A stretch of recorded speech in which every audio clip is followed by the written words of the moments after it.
Assalaamu alaikum warahmatullahi wabarakatuh. Shamaar fuunee kabajamtootaa fi jaalatamtoota maatii hiyyaa jarra jirtu isiniin jecha har'as mata duree takkaan olitti jechaaneetiin jirra maalidha jechuun keessan hin hafuu na wajjin tura isiniin jedha.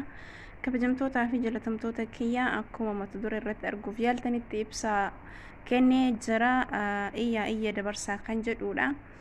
Kana jechuun waa'ee dhiyeenya kana miidiyaa kana gubbaa irratti deemaa jiru waan hedduu nama gaddisiisu deemaa jiraachuun isaa nama gaddisiisu osoo hin taane haalli jireenya dhalli lammii keenya keessa jiru baay'ee ulfaataadha. Kanaaf sagalee haa taanu isiniin jechuun barbaada. Lammiif waan jiruuf mee sagalee kana dhageenye walitti dachaanaa tursi gaarii. Gartuuleen beela kanaan garmalee qisaasamaa jiran daa'imman umuriin isaanii waggaa 5 gadi ta'ee fi dubartoota ulfaa fi hamma dhokataan beela buqqeensaaf akka saaxilamu tolfamee jira. Gargaarsi namoomaa gahaa ta'e isaan qaqqabaa hin jiru.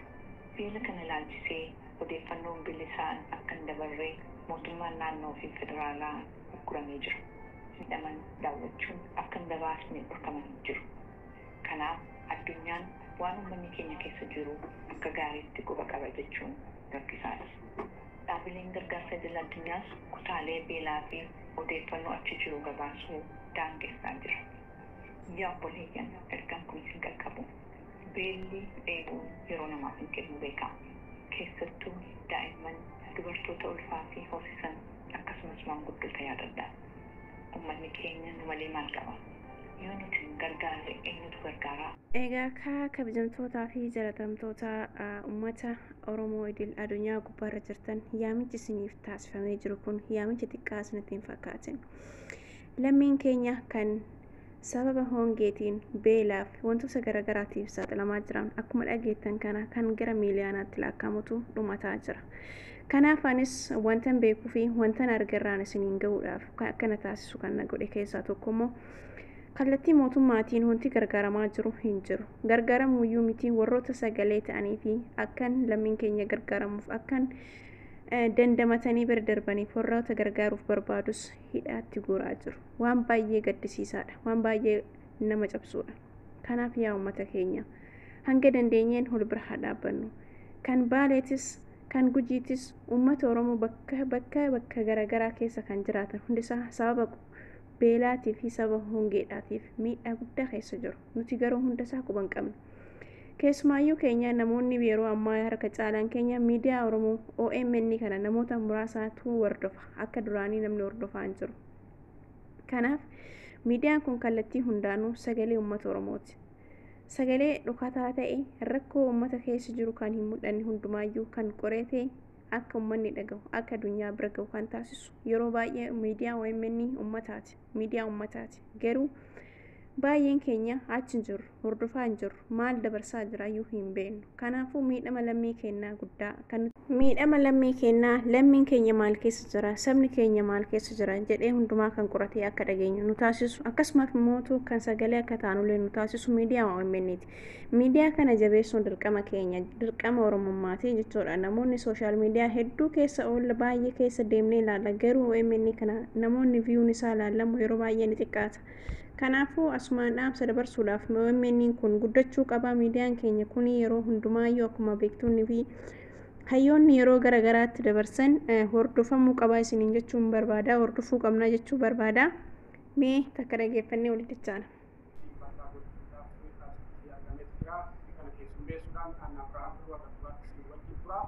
Keessumoonni kun baga nagaan dhuftan jalqaba irratti. Baga nagaan nu eegan. Ayyee marii keessatti seenuun dura akka of beeksiftan inni carraa isiniin kennaa jalqaba irratti warra Kaanaadaarraa eegala artist amartii of beeksitii qooda koree kana keessatti qabu irrattis eenyummaa ibsiiti gaafatti. Ayyee amartii waarii jedhama biyya Kaanaadaa Albertaa magaalaa Kaalgaarii jirraa. Egaa wanti asitti argamneef yookaan wanti jirru gargaarsa saba keenya kan rakkachaa jiru, saba keenya kan hongeef beelaan dhumaa jiru akkamitti qaqqabna kan jedhurraan walitti dhufnee qophii kana qopheessinee saba keessa. Galatoomii Abrahaam OMN galatoomaa baay'ee galata guddaa qabdu. Ani jedhama. Ameerikaan jiraadha. Achumaanis immoo macaatuu lamaa boordii keessan jira. Akka macaatuu lamaa rakkina ammam gahu kana boordiin yoo argu kophaa keenya waan kanatti deemuun waa tokko keessa hin jiru. Rakkate uummata Oromooti. Kanaaf uummata Oromoo itti waamna jechuudhaan boordiin macaatuu lamaa bakka uummanni Oromoo walitti qabamee jiru akka waldaattis akka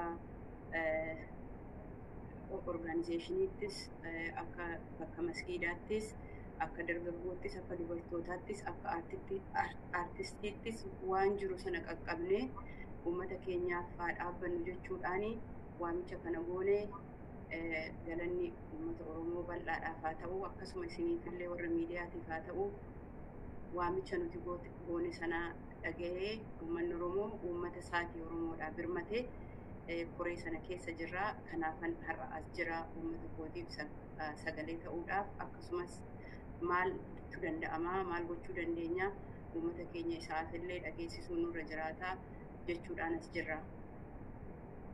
Galatoomii dubartii isheedhuma Aisha.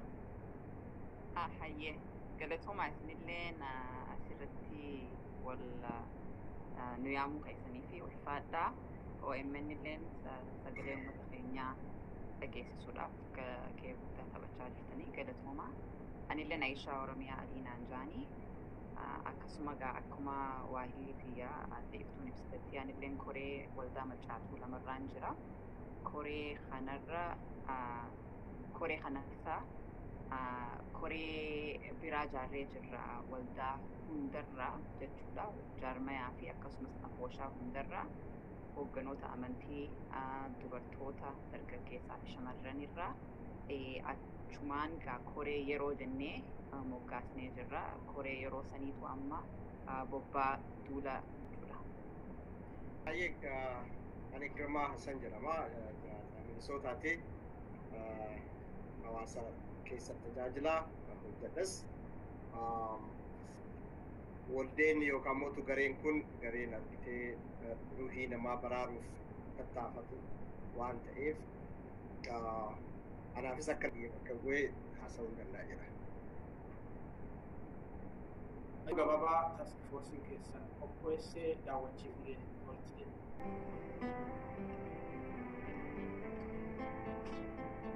yaa ilmaan Oromoo iyya dabarsaa lammii keenya beelaan miidhamaniif birmadhaa. Akkuma quba qabdan miliyoonii 3.5 jiru. Yoo xiqqaate miliyoona 25 kan ta'an immoo balaarra waan jiraniif madda soorata daa'immanii kan ta'e oomishni aannanii baay'ee xiqqaa isaan saaxilee jira.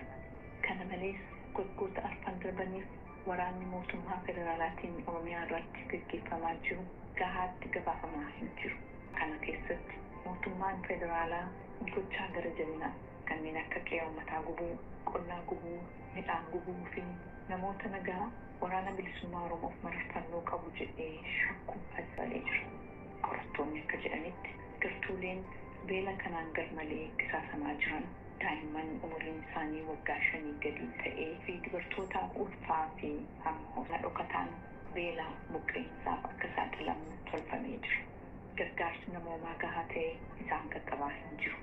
Beela kana ilaalchisee odeeffannoon bilisaan akka hin dabarre mootummaan naannoo fi federaalaa gurguramee jira. Midhaman daawwachuun akka hin dabaasne dhorkamanii jiru. Kanaaf addunyaan waan uummanni keenya keessa jiru akka gaariitti quba qaba jechuun rakkisaadha. Dhaabileen gargaarsa idil addunyaas kutaalee beelaa fi odeeffannoo achi jiru gabaasuu daangessaa jira. Yaa obboleeyyan ergaan kun isin qaqqabu. Beelli dheebuun yeroo namaaf hin kennu beekama. Keessattuu daa'imman dubartoota ulfaa fi hoosisan akkasumas maanguddoota yaadadhaa. Uummanni keenya nu malee maal qaba? Yoo nuti gargaarre eenyutu gargaaraa? Yoo amma yeroo inni du'aan jireenya gidduu jiru gargaarre yoom gargaarraa? Maaloo dhaabbonni marabbaa Oromoo hedduun wal tumsanii gargaarsa funaanaa jiru. Goofannis bananii jiru. Uummata keenyaaf arjoomaa jennee isin gaafanna. Arjoomni keessan obboleeyyan keenyaa kumaatamaaf nyaata, bishaan qulqulluu, qorichaaf kan kana fakkaatan dhiyeessuu nu dandeessisa.